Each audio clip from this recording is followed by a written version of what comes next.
How subtle was I there? I might get in trouble for that. Do what I want.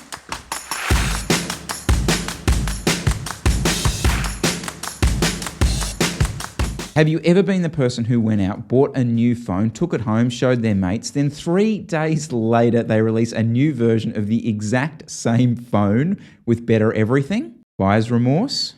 Now, as much as the bike industry and some YouTube channels I've seen this week wants you to think the life cycle of bikes is every 12 months, I think we all kind of know that's bullshit. So what new bikes, what new models are worth buying in 2023? Let's future-proof ourselves and invest in the right models. Now, I want to start with the flagships, the top of the line, aero road bikes. This is the category of bike we have seen appear in the last 5 years, where brands are trying to find that balance between the full-out aero bike, think the Trek Madone, and the climbing, the lightweight bike, think the Canyon Ultimate. To future-proof yourself in this space, these bikes need to have 2 key features. 1, drop seat stays, but without the need for additional dampening technology.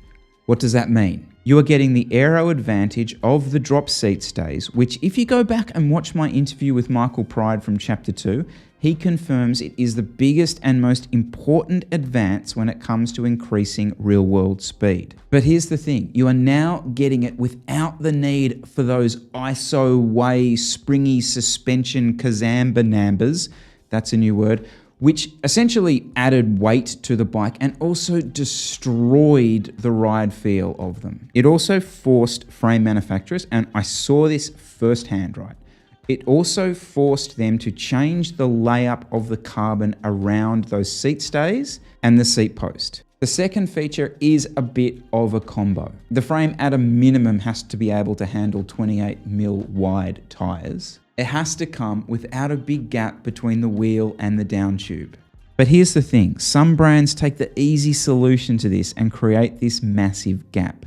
Check out Hambini's review of the Colnago V4 RS. So that's all good and well, Chris. Cut to the chase. Which flagship bikes have actually implemented some of those changes? Well, a quick look around the industry, and it's bikes like the Scott Addict RC, the Factor Ostro VAM, the 2023 Giant Propel, Pinarello's Dogma F, all fully integrated frames around 1,000 grams with drop seat stays, aero tubing, and no funky seat post solutions. Now, before we move on, I just need to clarify. This is not a discussion about whether these price categories are justified. I'm not trying to argue a $15,000 road bike is good value. Just trying to provide some direction for someone who might want to spend that kind of money on a bike. Okay? All right, the mid-range road bike, easily the hardest category to put a dollar figure on. This is the category that in years past was always receiving the trickle-down technology from the flagship cousins above it. But a few things are going on here that I want to share with you, which potentially have me putting a big hold off buying in this category sticker over it. The first is the bike industry have been trying to turn this category into some sort of hybrid gravel bike.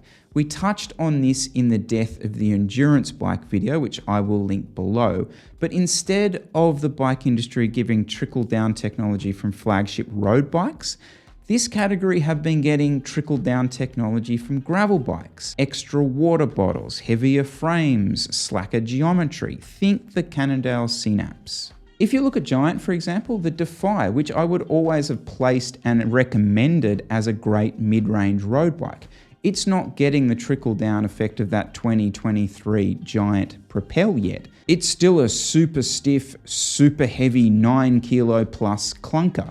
I wouldn't touch that for that kind of dollar. The second issue going on here is not the fault of the frame manufacturers, but it's potentially having the biggest impact. The mid-range disc group set is overpriced junk. The Shimano 105 group set has gone from a $900 realistic option to $3,000, assuming you can even source one. Worse, there is no guarantee of compatibility going forward, as we've seen with some components recently released without any backwards compatibility. It's like buying a new iPhone and then the next day Apple release a new iPhone with a completely different charger. So with all that in mind, I would have to put just a big blanket, especially when we're talking about the big name brands, a big blanket hold off buying in this category in 2023. Next up, I want to talk about direct-to-consumer Asian brands. The Winspace, iCan, Elves, you know the ones. Again, this is not about me justifying their place in the market, justifying their quality. Jesse and I went into heaps of detail with that on one of the latest Neuro shows. I will link that one below.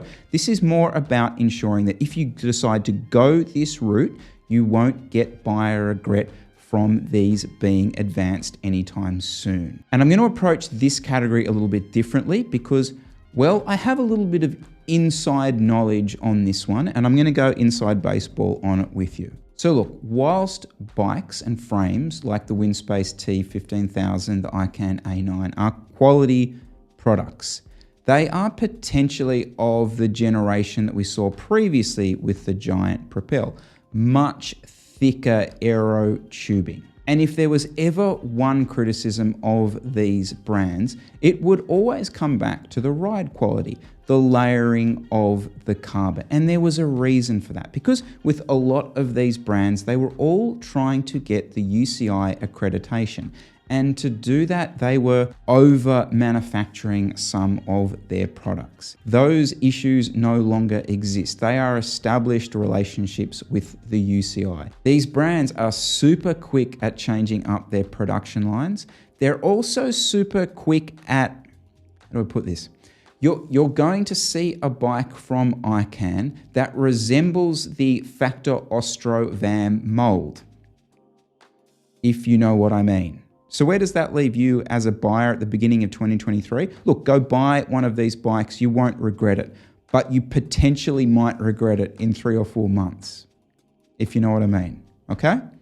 All right, moving on. Finally, I want to talk about a product line that is often overlooked, especially in the mainstream YouTube review world. But that is the rise and the relevance of the custom bike build. Brands such as Mosaic, Moots, Enigma, who have all been slowly and quietly updating their product lines to make them feasible alternatives. Don't get me wrong, they have always been producing quality product, but since the disc brake invasion, they have been much slower to adopt some of the technological advancements that you have seen on some of the bigger brand name bikes. So if we look at a brand like Moots with their Vermoots CRD, internally routed, 3D printed dropouts, thin seat stays, the custom titanium road bike of 2023 shares much of the technology of the Canyon Ultimate, but with that pure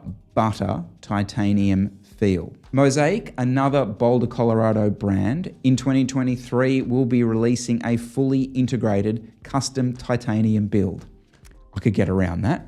Buying a titanium custom frame is not future-proofing yourself against the latest and greatest carbon fiber speed machine, but this new generation of custom frames stacks up really well against the generation that came previously in this category. So for that reason, I would definitely put this in the buy now category. I would argue the price point of these bikes, the rideability of these bikes, should put this category of bike in the thinking of a lot more prospective buyers.